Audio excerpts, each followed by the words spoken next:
네, 안녕하세요. 허지영 기자입니다. 자, 여러분, 제가 라이브를 해드릴 시간이 좀 나질 않아가지고, 네, 라이브는 최대한 주말에 제가 일요일 밤에 좀 시간이 날 때 그때 좀 해드리겠고요. 평일에는 이렇게 좀 그때그때 좀 녹화 방송을 통해서 좀 짧게 허재영 기자가 취재하고 있는 것들 좀 설명드리거나 논평을 해드리는 그런 시간을 갖도록 하겠습니다. 지금 네, 민주당 국회의장 선출 문제 관련해서 바로 이 부분이 지금 제가 생각했던 것보다 그 논쟁이 길고 깊게 진행이 되고 있습니다. 그런데 처음에는 여러 가지 좀 우려스럽게 논쟁들을 좀 제가 좀 지켜봤다가 이게 시간이 갈수록 대단히 논쟁이나 토론이 성숙해지고 있다. 그리고 이번 토론이 굉장히 민주당의 발전을 위해서도 그리고 이재명 대표가 추진하려고 했던 혁신 개혁 그런 민주당의 발전을 위해서도 우리가 잘만 활용하면 대단히 좋은 분기점이 될 것 같다. 사실 이제 그런 생각을 좀 하게 됐습니다. 그래서 저도 오늘 조금 여러분께 이런저런 좀 논평을 드리고자 하는데요. 어쩌면 이재명 대표는 이런 논쟁을 속으로 원했을 거다라는 생각이 듭니다. 왜냐하면 이재명 대표야말로 어떤 당원들의 의사, 당심이 제대로 국회 또는 민주당의 어떤 중요한 결정들에서 좀 소외되는 것들을 어떻게든 좀 그런 것들을 좀 막아보려고 그래서 대의원제 개혁 같은 것들을 좀 했잖아요. 네, 대의원제와 일반 당원의 어떤 표심, 표의 등가, 이런 것들을 지금 몇백 대 1에서 20대 1 정도로, 그것도 더 간극을 좁혀야 됩니다만, 일단 그렇게라도 고치는 개혁을 이재명 대표가 하지 않았습니까? 사실 그 정도밖에 할 수밖에 없었던 거는, 여전히 과거의 민주당의 주류 세력들이 포진해 있고 그렇기 때문에 지금 이제 이번 22대 국회에서는 이제 개혁 성향의 국회의원들이 많이 들어갔기 때문에 좀 더 논의가 쉽게 됐겠지만 21대 국회에선 사실은 쉽지 않았어요.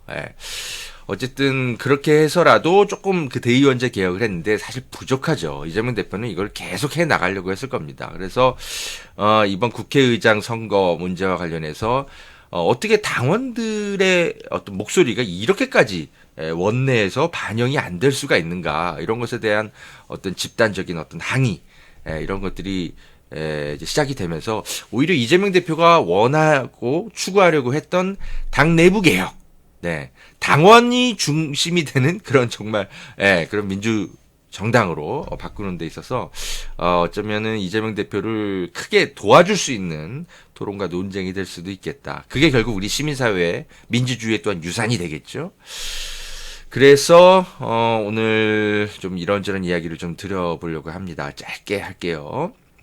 제가 좀 눈여겨서 본 거는 이 민들레 우리 시민언론 민들레 기사들이었는데 정영훈 한국학 중앙연구원 명예교수의 글이 제 생각과 대체로 많이 좀 비슷하면서도 여러분께 좀 몇몇 어떤 부분들은 좀 어떤 지점들은 좀 설명을 해드리고 싶다 이런 생각이 좀 들더라고요.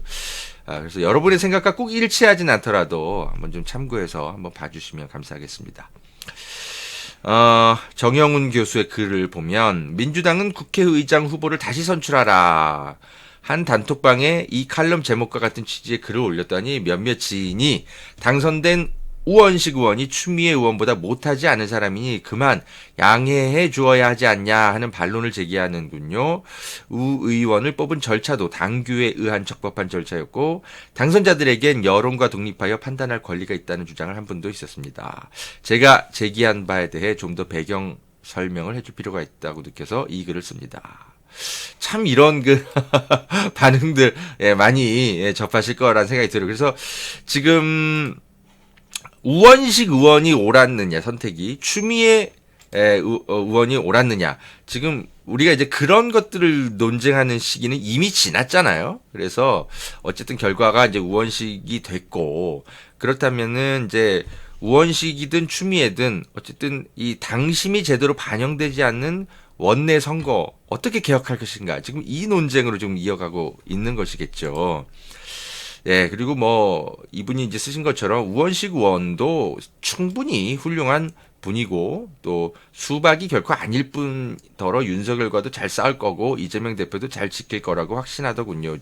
한 지인이 얘기를 했다는데 이것도 대체로 제가 취재한 것과 맞습니다. 네. 그런데 이분이 잘 짚었듯이 그런데 지금 문제가 되는 것은 우 의원의 역량이나 신념 또는 성향에 대한 게 아닙니다. 절차적 정당성을 지켰느냐 어겼느냐의 문제도 아닙니다. 어떤 정치여야 하느냐, 어떤 세상으로 나갈 거냐 하는 원칙과 철학에 관한 것입니다. 그리고 민주당 내부에 존재하면서 당원이나 국민의 뜻과 상관없이 민주주의의 과실을 독차지하여 몰래 즐겨온 음험한 파벌 집단과 그 행태에 대한 분노이지요. 예. 조금 뭐 표현은 좀 세게 쓰셨습니다만 아주 틀린 맥락의 분석은 아닙니다. 그래서 저도 이제 취재를 해서 여러분께 설명을 드렸습니다만, 이번 이제 그 우원식 의원의 당선은, 뭐, 어쨌든 당선, 그분들에게, 우원식 의원에게 투표를 한 분들은, 이제 내가 이렇게 투표했다라고 설명하는 분이 단 한 명도 없기 때문에, 사실은 어떤 의지와 어떤 계산 속에서 그렇게 투표했는지 정확한 파악은 불가능해요. 하지만, 어쨌든 당내에서 여러 이제 좀, 접촉이 이제 제가 가능한 의원들과 당직자들 상대로 이런저런 얘기들을 좀 종합을 해보면, 어쨌든 그 문재인 정부 출신의 또는 그들과 좀 친분이 있는 의원들은 대체로 우원식 의원을 지지했을 것이다. 그리고 또 586 어떤 그 민평련 또 운동권 뭐 이런 계보를 가지고 있는 의원들이 대체로 이제 우원식을 밀었던 것으로 그렇게 분석이 되고 있습니다. 추미애 의원은 상대적으로 이제 초선 의원들이 많이 지지를 했고, 이제 이재명 대표의 의중이 좀 실려 있는 후보가 아니냐 이렇게 좀 분석이 많이 됐었죠. 그리고 실제로 그런 정황도 좀 있고요. 그래서 이게 지금 정확한 그래서 이제 우원식 의원을 뽑은 분들의 그 의미 어떤 의미에서 이렇게 뽑았는지는 정확히는 모르겠지만. 문재인 정부와 문재인 대통령에게, 윤석열 정권 탄생에 책임이 있다. 이렇게 강하게 몰아세운, 추미애 의원에 대해서 이 친문계 의원들이 대단히 많은 반감을 갖고 있었던 반면에, 우원식 의원은 상대적으로 그냥, 대체로 대부분의 계파들과 사이가 나쁘지 않았던 거죠. 그래서 이런 이제, 어떤 국회의장 선거에 있어서는, 당원들에겐 인기가 없다 하더라도 국회의원들에게는 상대적으로 인기가 있었던 것으로 그렇게 이제 분석이 되죠. 그래서 이제 이분은 이제 이 정영훈 교수는 음험한 파벌 집단과 그 행태라고까지 좀 너무 조금은 좀 과한 표현을 쓰시긴 했지만 아주 또 틀린 또 분석은 아닙니다. 어쨌든 어떤 계파 투표가 친문계 중심으로 벌어졌던 것은 사실이니까요. 좀 더 볼까요? 네. 지금 민주당 당원들은 다음과 같은 질문을 제기하며 분개하고 있는 것 같습니다. 정치인은 편의에 따라 유권자를 속이고 거짓말을 해도 되는가? 일단 당선되면 당선자 마음대로 해도 되는가? 유권자, 대중, 국민은 무지하고 무능력하니 당선자가 이끄는 대로 복종하고 박수나 쳐야 하는가? 좀 더 봅시다. 좀 현실적 질문으로는 우 의원을 국회의장으로 뽑은 것으로 지목되는 586 그룹이나 민평련 또는 친문계보는 다른 의원들이나 시민들보다 지적으로 도덕적으로 우수한가? 그들에게 시민과 당원의 집단지성을 무시해도 좋을 정도의 자격이 있나? 파벌의 권력 장악이나 이권 장악을 위해서는 어떤 권모술수나 짬짬이도 정당한가? 그래도 되는가? 그런 부도덕한 집단에게 우리의 운명을 맡겨도 되는가? 그런 질문들이지요. 그리고 그 질문들에 대한 속 시원한 응답이 없어서 들끓고 있는 것이죠. 맞습니다. 누구 하나, 내가 당심과 좀 달리 우원식 의원을 뽑았어요. 라고 설명하는, 의원이 한 명도 없어요. 그러니까 이런 이제 당원들 입장에서는 듣고 싶은 답이 있는데 좀 설명이라도 좀 해주면 우리가 이해를 해보려고 노력을 할 텐데 그게 없으니까 다소 좀 격한 어떤 반발들이 나오는 것이죠. 그리고 또 한편에서는 어쩌면 이런 질문에 대한 또 반박으로 그럼 이재명 대표 쪽에서는 어떤 뭐 파벌 친명계 의원들은 그러면 추미애 의원을 집단적으로 투표하지 않았느냐. 또 이렇게 또 반문을 할 수 있는데 이건 제가 취재를 정확하게 했기 때문에 이거는 좀 설명을 드릴 수 있을 것 같아요. 이재명 대표는 그러니까 조정식 의원과 정성호 의원을 어떻게든 좀 설득을 통해서 사퇴를 시킨 것은 맞는 것 같습니다. 아니 맞습니다. 이거는 제가 이재명 대표 쪽을 다방면으로 접촉을 해서 확인을 좀 받았던 질문이에요. 순리대로 이재명 대표의 워딩이 그랬다고 해요. 그러니까 순리대로 국회의장을 좀 뽑는 게 좋지 않겠느냐라고 이야기를 했고 그래서 조정식 의원과 정성호 의원을 먼저 설득을 했고요.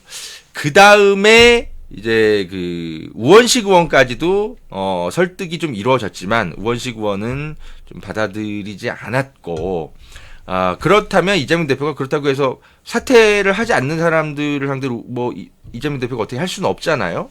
그렇기 때문에 그래 추미애와 우원식 정도 이 둘을 놓고 의원들 개개의 어떤 양심에 맡겨서 투표를 해서 뽑는 게 그 정도는 괜찮을 것 같다라고 이재명 대표가 최종적으로 결단을 했다라고 저는 그렇게 복수의 이재명 대표 측근들로부터 설명을 좀 들었습니다. 그런데 그러면 이재명 대표는 그러니까 이제 고심을 좀 했던 것 같아요. 그러니까 어쨌든 당내 선거에 대표가 너무 지나치게 개입하면 그것도 또한 또 문제가 될 수 있잖아요. 다만 어쨌든 당대표로서 할 수 있는 수준에서 설득 정도는 가능하다. 이렇게 생각을 해서 어떤 이제 단독 추대 방식으로 늘 국회의장 선거를 사실은 해왔기 때문에 추미애가 됐든 우원식이 됐든 어떤 식으로든 뭔가 좀 이렇게 단독 추대 형식으로 좀 이런 것들이 좀 이루어지도록 고심을 했던 건 맞는 것 같습니다. 그런데 그때 이제 이재명 대표가 병원에 좀 입원해 있었기 때문에 박찬대 원내대표가 이제 이재명 대표의 의중대로 사실은 좀 직접 조금 설득에 좀 나섰다가 사실은 조금 보수 언론에 좀 비판을 좀 박찬대 원내대표가 대신 좀 받기는 했죠. 그래서 근데 이 박찬대 원내대표가 그렇게 독단적으로 행동한 건 아닌 것으로 제가 확인을 하고 있고요. 이재명 대표의 어떤 깊은 어떤 고심 끝에 의중이 실린 그런 어떤 설득 작업으로 저는 확인을 했습니다. 그래서 박찬대 원내대표는 너무 막 돌발적으로 왜 이재명 대표가 상의도 없이 그런 행동을 했느냐 이런 또 그 비난을 하는 조금 그 뭐 일부 유튜버들이 좀 계시던데 그거는 이제 이재명 대표 쪽이 아마 취재가 안 되니까 아마 이제 그렇게들 이제 좀 일부에서는 그렇게 얘기했을 것 같은데 박찬대 원내대표가 그렇게 일방적으로 그렇게 이재명 대표의 의중과 상관없이 행동할 수는 없죠. 실제로 이번 경우는 그렇지도 않습니다. 그래서 제가 정리를 드리면 이재명 대표는 어쨌든 설득까지는 한 건 맞아요. 웬만하면 단독 추대 쪽으로 가자. 너무 경쟁이 과열되고 있고 그리고 22대 국회가 개원하자마자 의원들과 당원들, 시민들이 똘똘 뭉쳐서 통과시켜야 될 특검 법안들이 너무나 많은데 이렇게 당이 국회의장 선거라는 축제를 치르는 과정에서 뭔가 뜻하지 않게 분열이 너무 심하게 되면 그것은 오히려 윤석열 정권을 심판하는 데 도움이 안 되기 때문에 어느 정도는 좀 정리를 해야 되겠다라고 중간 이후부터는 좀 결심을 좀 하셨던 것 같더라고요. 다만 어디까지나 설득에 그쳐야 하는 것이지 최종적으로 이제 2인 경선이 이루어졌을 때 내가 이재명 대표니까 내 뜻대로 개파 뭐 이렇게 동원해가지고 뭐 누구 특정 지지하세요 이렇게는 절대 하지 않았던 것으로 저는 그렇게 파악을 했습니다. 그래서 이재명 대표 쪽도 사실은 이런 결과 추미애 의원이 당선되지 못할 거라는 거는 생각하지 못했다고 하더라고요. 그런데 아무튼 이렇게 좀 약간 이변이 좀 벌어졌고 그러다 보니까 질문들이 많아지는 거죠. 자, 그러나 어쨌든 결과는 이미 이제 끝났고 그렇다면 당심과 원내 의원들의 원심이라고 할까요? 당심과 원심의 간격이 너무나 크게 벌어지는 것에 대해서는 한 번쯤은 제도적인 어떤 한계는 없었는지에 대해서 우리가 뭐 대의민주주의를 뭐 택하고는 있지만 어쨌든 직접 민주주의가 최대한 대의민주주의를 어떤 직접 민주주의가 대의민주주의의 상당 부분 반영되도록 서로 이제 상호 어떤 보완을 해 나가야 되잖아요. 그런 면에 있어서는 지금 그 제도가 우리 민주 시민들의 정치적 성숙의 과정들을 못 따라가고 있었던 거 아니냐. 이런 비판은 충분히 할 수 있죠. 좀 더 글을 읽어볼게요. 민주당 안에는 국민과 당원의 뜻과 이익보다 파벌의 이익과 입장을 우선시하는 세력과 행태가 있어 왔습니다. 그들은 선거와 주요 결정이 있을 때마다 서로 제휴하고 결탁하여 당을 지배하고 당권을 나눠 가지면서 이익을 지켜왔습니다. 그래요. 네. 문재인 정부 시기를 통하여 국민이 민주당의 대통령 권력과 180석이라는 거대 의석을 주었음에도 개혁의 성과가 없었던 것은 이런 사정이 작용했다고 봅니다. 촛불이 박근혜 정권의 국정농단을 규탄하고 권좌에서 쫓아냈지만 그를 대신하여 권력을 장악한 것은 이 짬짬이 세력들이었습니다. 그래요. 이런 것들 정말 문제가 많았죠. 특히 2023년 9월 21일 국회에서 있었던 이재명 대표 체포동의안 가결 사건. 이게 바로 정말 당원들을 분노하게 했었던 국회의원들의 어떤 짬짬이 사건이었죠. 그러니까 사실상 그 22대 국회의원 후보 선거의 공천권을 내놓으라. 그거 안 하면 우리는 당신을 체포동의안 가결을 해버리겠다. 이런 어떤 짬짬이가 이루어졌던 것이 나중에 확인되지 않았습니까? 정말 많은 분노를 했죠. 네, 물론 그런 짬짬이에 동참한 의원들, 국회의원들 다 우리가 총선 과정에서 심판을 했지만 말입니다. 네. 파벌의 이익을 위한 당원에 대한 배신이라는 점에서는 100% 일치하는 동질적 사건입니다. 민주당의 문화처럼 되어 있는 이 같은 반당원적 파벌 이익 챙기기, 짬짬이 행태와 결별하지 않으면 민주당의 미래는 없다고 단언합니다. 그렇죠. 예. 그리고 이제 여론조사 결과가 이게 지금 어쨌든 여론조사 꽃이라고 해서 약간 좀 신뢰도에 약간은 좀 논란이 좀 있는 어떤 여론조사 기관이긴 합니다만 그래도 어쨌든 압도적으로 70% 이상이 추미애 의원을 지지했고 우원식 의원은 많아봐야 2% 5% 뭐 이 정도였는데 근데 이제 막상 이제 원심 국회의원들의 투표는 우원식 의원이 1등을 해버렸단 말이죠. 그러니까 이게 꼭 당심과 원심이 꼭 같을 수는 없는데 어느 정도는 좀 비슷한 추세여야 하지. 이건 너무나 큰 차이가 벌어지니까 이게 이제 당원들 입장에서는 너무나 이렇게 좀 충격이 온 거죠. 이것에 대해서는 좀 곱씹어 볼 필요가 있습니다. 차이가 나도 너무 많이 난 거죠. 그렇죠. 예. 그래요. 그래서 이게 지금 저는 굉장히 바람직한 방식으로 이 문제가 잘 해결되기를 바라고 있고 그리고 실제로 논쟁도 굉장히 성숙한 단계로 접어들고 있다고 생각하고 그런데 어쨌든 잘 마무리가 돼야 될 겁니다. 하나 다행스러운 건 자 이게 지금 이제 정영훈 교수의 제가 이제 글을 읽어드렸는데 여러분도 민들레에 들어가서 한번 보세요. 하나 다행스러운 건 이재명 대표가요 어제 이제 국회 앞에서 최상병 특검법 통과 농성장을 직접 찾아가지고 당원들과 뭐 국회의원들까지 다 포함해서 난상 토론을 대놓고 진행을 했습니다. 근데 라이브 제목이 당원 동지들의 지혜를 구합니다. 라는 아주 올바른 제목으로 방송을 하면서 이재명 대표가 당원들의 목소리를 들으셨더라고요. 물론 본인의 의견도 좀 밝히고요.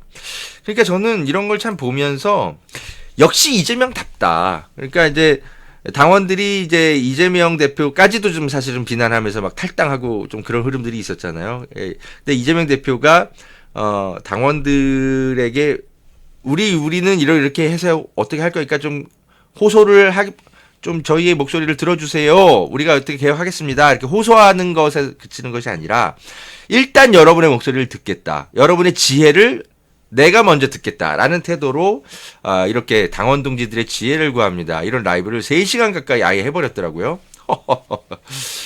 이건 대단히 참 올바른 방식에 돌파합니다. 이게 참 이재명 당대표이니까 이런 어떤 논란들이 이런 식의 민주적 방식의 소통 방식을 거치면서 이게 해결을 해나가지, 그 이전의 당대표들이었다면 이게 상상이나 되는 방식입니까? 사실 참 그런 면에서는 역시 정말 이재명 대표다. 저는 또 한 번 좀 사실은 좀 감탄을 했어요. 너무 명비어천가인가요? 아니 근데 객관적으로 기존의 당대표들의 모습에서는 사실 볼 수 없었던 모습 아닙니까? 예? 이런 거 잘하는 건 잘했다고 칭찬해주고, 그죠? 예.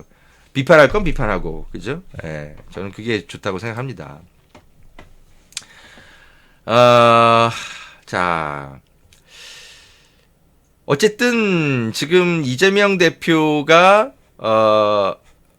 이날 이제 방송에서 주로 이야기한 것들, 대체로 보면 당원들이 충분히 화를 낼 만하고, 우리 국회의원들도 그리고 당의 어떤 당직자들도 귀를 기울일 만한 항의다라고 명확하게 좀 설명을 좀 했습니다. 이거 좀 중요한 몇 가지 내용들만 좀 볼게요. 이번에 그 탈당 당원들이 많은 것에 대해서 이렇게 말했습니다. 이재명 대표는 간과하지 말아야 할 게 한 가지 있다. 이번에 소위 탈당한 분들 중에 최근 입당한 분이 과잉 반응으로 탈당하거나 소수의 팬덤 아니냐는 지적이 있는데 실제로는 아니다. 네. 최고위 때도 말했는데 저한테도 원망 문자들이 많이 온다. 잠시 일렁임 정도가 아니고 근본적인 밑바닥 흐름에서 감지되는 중이다. 이 흐름을 당이 분열하고 역량이 훼손되게 할 건가, 아니면 새 발전의 계기로 만들 건가, 그 기로에 있는 것 같다. 이건 정말 근본적으로 들여다봐야 될 상황이다. 자, 보세요. 여기 중요한 말입니다. 소위 뽑은 유권자, 우리 같은 뽑은 유권자, 그리고 뽑힌 의원, 그리고 뽑힌 의원들의 대표, 이 3단계가 있는데, 이 뽑은 유권자의 의지는 어느 정도 반영돼야 하는가? 똑같아야 하는가? 똑같은 건 반드시 바람직하는가? 이런 논쟁들이 시작된 것이다. 왜 의장 선거에서 민심 혹은 당원의 일반적인 의견과 다른 결론이 났는지, 그리고 이걸 어떻게 개선할 건지 두 가지 질문이 있다. 라면서 이제 아주 그 질문의 초점을 잘 잡았어요. 어떤 이제 우원식이 오르냐 추미애가 오르냐 뭐 그거를 가지고 막 그 이재명 대표가 막 뭐 설명을 하고 토론하고 그런 방식을 피하고 제도에 대한 고민, 이런 것을 한 것은 정말 그 바람직하게 질문을 던지고 고민을 시작한 것 같습니다. 윤종근 원내대변인 이렇게 주장을 했습니다. 그 전국 대의원 대회 명칭을 우리가 대의원 그 중심의 정당이라는 어떤 그 자꾸 그 함의를 은근히 깔고 있기 때문에 전국 당원 대회로 명칭을 바꾸자, 이런 제안을 냈습니다. 이것도 귀 기울여 볼 만하죠. 그리고 김민석 의원은 국회의원 혹은 당선인들이 표를 행사하는 원내대표 선거나 국회의장 선거 등에 당원 투표를 한 10% 정도 이상 적용하자, 이런 첫 제안을 했습니다. 더 높여야 된다라는 의견도 있을 수 있죠. 그래요. 양문석 의원 같은 경우는 50%를 반영하자, 50대 50으로 하자. 왜냐면 이제 당내 이제 후보 경선 같은 경우도 실제로 그렇게 하잖아요. 국민 참여 경선. 50대 50. 그래서 10%에서 시작될 수도 있지만 더 높일 수도 있는 거죠. 그죠? 다만 이재명 대표는 그 당내 선거를 무기명 투표에서 기명 투표로 전환하자라는 한 지지자 의견에는 인사표결을 기명으로 하는 게 맞는지는 논란의 여지가 있다면서 선을 긋기도 했습니다. 이 부분은 조금은 이재명 대표가 조금 보수적인 의견을 밝혔네요. 여러분은 어떻게 생각하십니까? 일단 그 민주당은 22일 오늘입니다. 워크숍, 당선인 워크숍을 갖고 시민민주당으로 어떻게 거듭날 것인가에 대해서 오늘 토론을 아주 깊이 진행을 한다고 하네요. 아주 기대가 됩니다. 이런 부분들. 자, 제가 이게 제도적 고민으로 잘 연결돼야 된다. 이게 우원식이 오르냐 추미애가 오르냐 이렇게 어떤 의원 개개인에 대한 평가 논쟁 이거는 이미 이제 국회의장 선거 기간 중에 이미 충분히 다 했고 어쨌든 결과가 이렇게 도출된 것에 대해서 우리가 우원식 의장의 어떤 당선은 존중은 하되 다만 당심과 원심이 분리가 너무 크기 때문에 이걸 어떻게 극복할 것인지에 대해서는 논쟁이 좀 필요하고 이것은 민주당을 위해서도 우리 민주시민사회를 위해서도 매우 바람직한 논쟁이다. 저는 그렇게 생각이 듭니다. 지금은 왜 첫 번째 이런 논쟁이 필요합니다. 지금 왜 당원들의 의사와 국회의원의 결정이 이렇게까지 큰 폭으로 차이가 났는지 이것에 대해서 일단 짚어야 되고요. 두 번째, 차이가 날 수도 있긴 한데 어느 정도까지 차이를 용납할 수가 있는지 그것에 대한 토론이 두 번째로 있어야 되겠고요. 세 번째로 차이를 줄이는 것이 맞다면 그러면 어떻게 제도 개선을 해서 이러한 당심과 원심의 차이를 줄일 수 있을 것인지에 대한 토론이 있어야 될 것 같습니다. 제가 뭐랄까, 이제 좀, 민주당의 어떤 제도 개선, 이런 것들이, 처음으로 획기적으로 좀 이렇게 벌어진 게 2002년, 그때부터더라고요. 그러니까 뭔 소리냐면, 후보자들을 우리가 지금 이제 국회의원 후보자들은 이제 당원들이, 어느 정도 표를 던져가지고, 절반 이상은 우리가 직접 뽑고 있잖아요. 국회의원 후보들을, 경선을 통해서. 그게 2002년에 도입된 국민참여 경선 제도더라고요. 그러니까 이게 김대중 정부, 노무현 정부 뭐 그때쯤인 겁니다. 그러니까 그 국민참여 경선제가 도입된 이후에 이 원내 선거라든지 어떤 뭐 기타 뭐 어떤 하여튼 당심이 원심에 반영되는 어떤 제도적인 어떤 변화 틀을 만드는 것들은 그 이후에 사실상 거의 없었어요. 예. 그런데 그 20년 사이에 우리 사회는 어마어마하게 많이 바뀌었단 말이죠. 예? 2002년도 그때 이제 막 인터넷이 태동하던 시기였잖아요. 근데 지금은 뭐 인터넷이 너무나 뭐 보편화되어 있고 그 이후에 또 스마트폰 생겼죠. 또 스마트폰 이후에 또 유튜브가 생겼죠.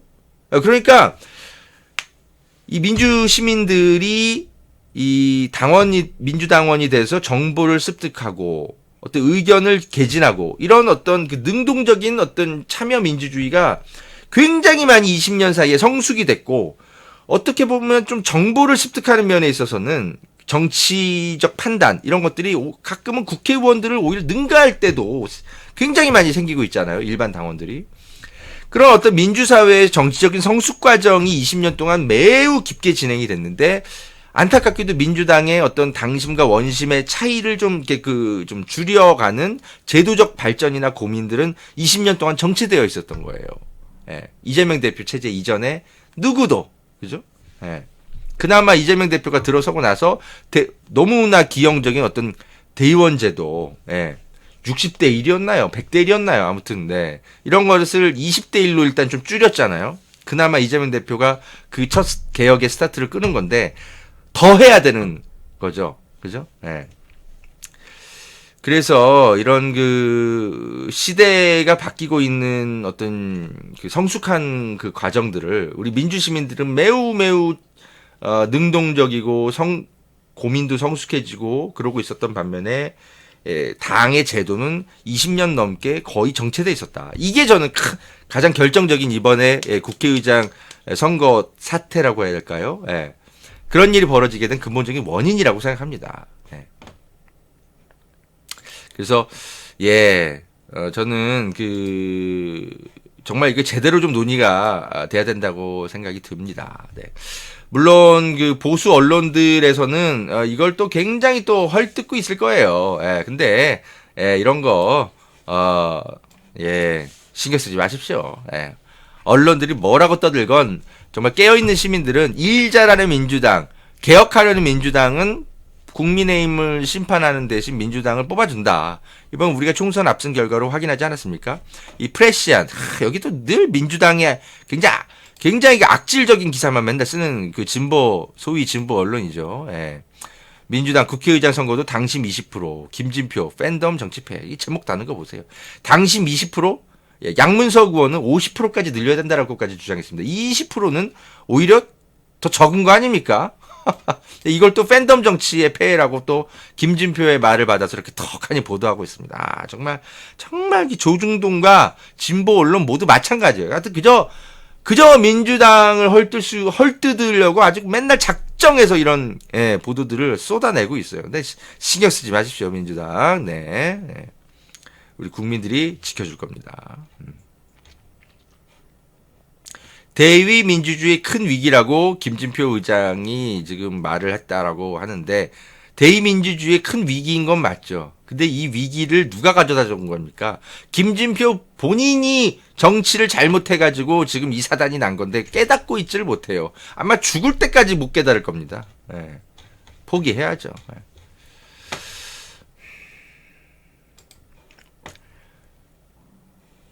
우원식 의원도 조금 더 성숙하게 이번 사태에 대해서 당원들에게 이야기를 할 필요가 있습니다. 이게 지금 민주당 탈당 행렬에 대해서 이게 지금 서운해서 그런 거다, 이렇게 지금 이야기를 하고 넘어가는 것 같은데, 이게 막 그런 수준의 감정이 아닌 거예요. 예. 이게 누가 당선되고 안 되고가 문제고 그런 것도 물론 문제지만, 어떤 위임받은 국민이, 당원이 위임한 권력을 가지고 국회의원들이 어떤 행사를 했는데 그거에 대한 어떤 보고를 못 받아요. 나는 추미애를 왜 뽑았고, 나는 우원식을 왜 뽑았고, 국회의원들이 좀 나서가지고 책임 정치를 해야 될 거 아니에요. 설명하는 정치를 해야 되는데 아무도 설명하지 않아. 그러니까 당원들 입장에서는 화가 나는 거죠. 예. 그냥 추미애가 안 뽑혔으니까 서운해서 그런 거다, 이런 차원의 문제가 아닌 겁니다. 제가 이 당원들의 참 많은 글들을 보고, 저 허지연 TV에도 와서 댓글 다시는 분들의 글들을 보는데, 그런 어떤 추미애가 안 돼서 섭섭해요, 뭐 이런 차원의 그 어떤 불만이 아닌 겁니다. 예.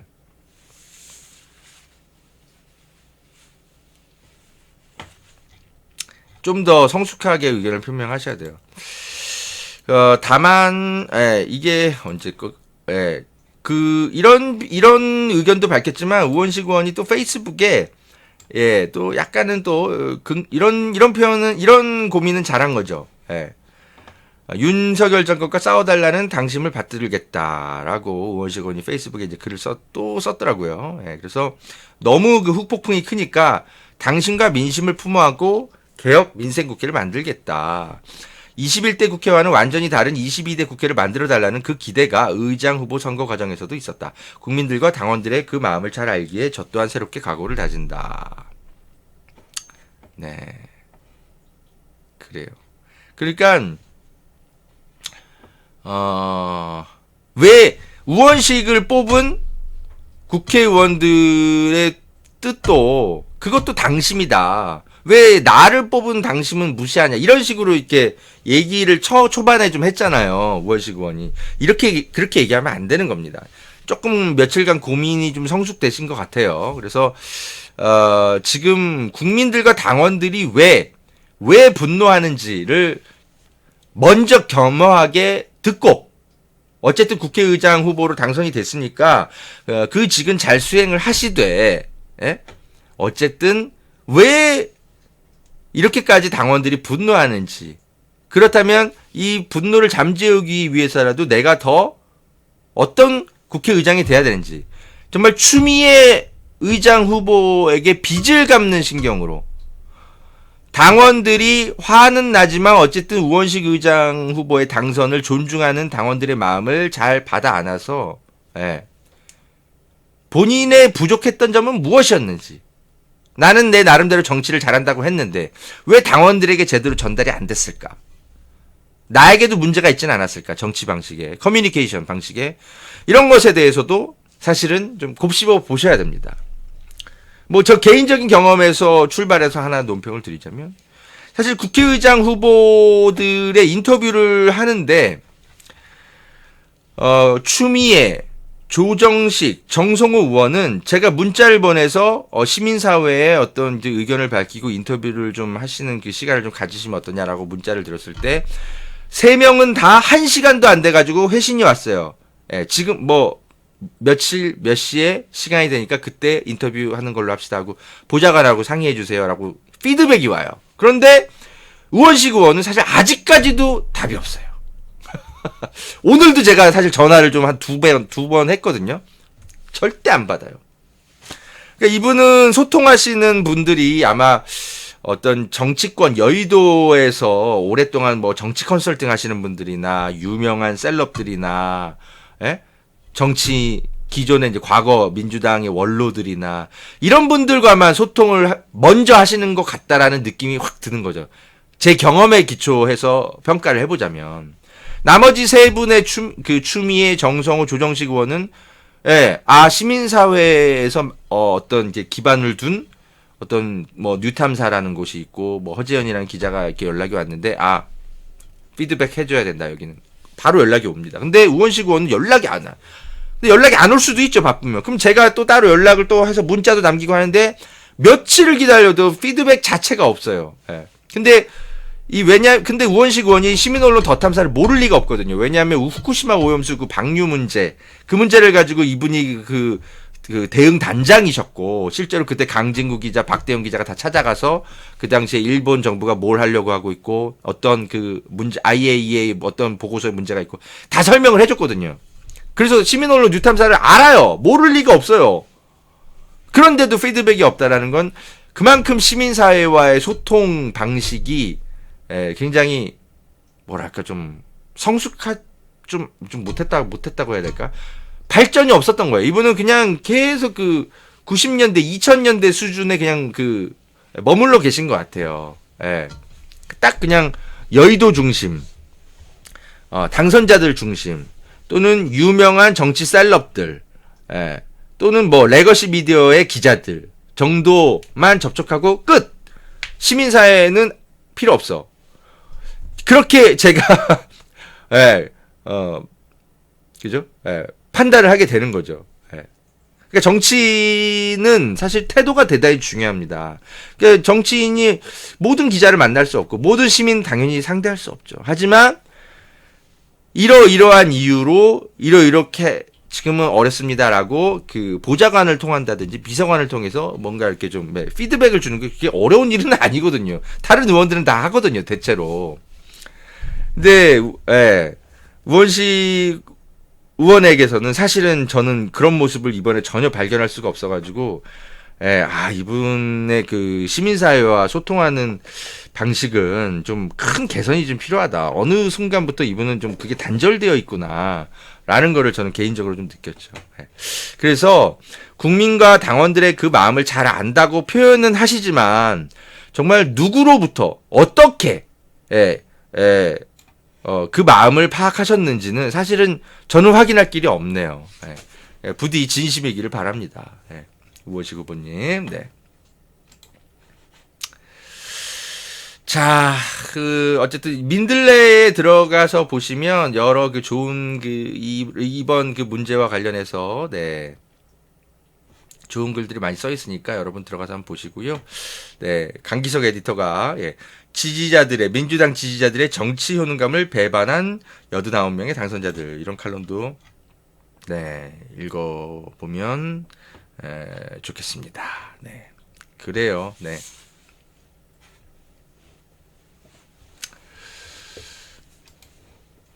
자, 어쨌든 이런 방식으로 뭔가 이재명 대표처럼 시민들과 직접 소통하는 방식으로 당원 여러분 저희 열심히 할 테니까 저희의 얘기를 들어주세요 이렇게 얘기하기보다 제목 잘 뽑았죠. 당원 동지들의 지혜를 구합니다 하면서 실제로 당원들을 막 불러다가 앉혀다 놓고 대화를 해요.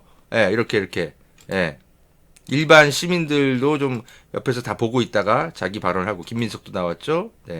이런 식으로 저는 이런 게 굉장히 훌륭한 태도라고 생각이 드는 겁니다. 당대표로서. 이 시민들이 얼마나 이걸 관심을 갖고 봅니까? 그죠? 사실 저도 이런 게 미리 있는 줄 알았으면 저도 가서 좀 지켜보거나 아니면 촬영을 하거나 좀 그랬을 텐데 조금 아쉽네요. 네. 그래요. 이렇게 시민들과 직접 눈을 마주 보면서 정말 이렇게 당대표가 이렇게 이런 문제들을 돌파하는 모습들은 시민이 직접 얘기하잖아요. 오늘 하셨어요. 그죠? 아 네. 그래요? 누가 예. 그리고 당원 이재명 대표 고의원님. 직접 듣고요. 네. 네. 자 이번엔 마이크를 오른쪽으로 옮기겠습니다. 자, 네. 이렇게 시민들이 네, 한 직접 번만 더. 이야기를 이렇게 하는 것들 돌아가면서 저 우리 한마디씩 여성분. 하죠. 네.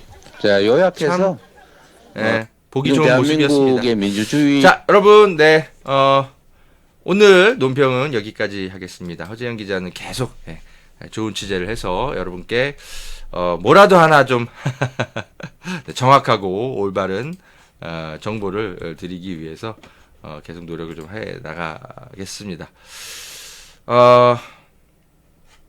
고맙습니다. 오늘 방송 여기까지 하겠습니다. 허재영 기자를 후원해 주실 분들, 네. 후원 계좌 여기 밑에 이렇게 여기인가요? 네. 네, 후원 많이 좀 부탁 좀 드리겠습니다. 자, 감사합니다.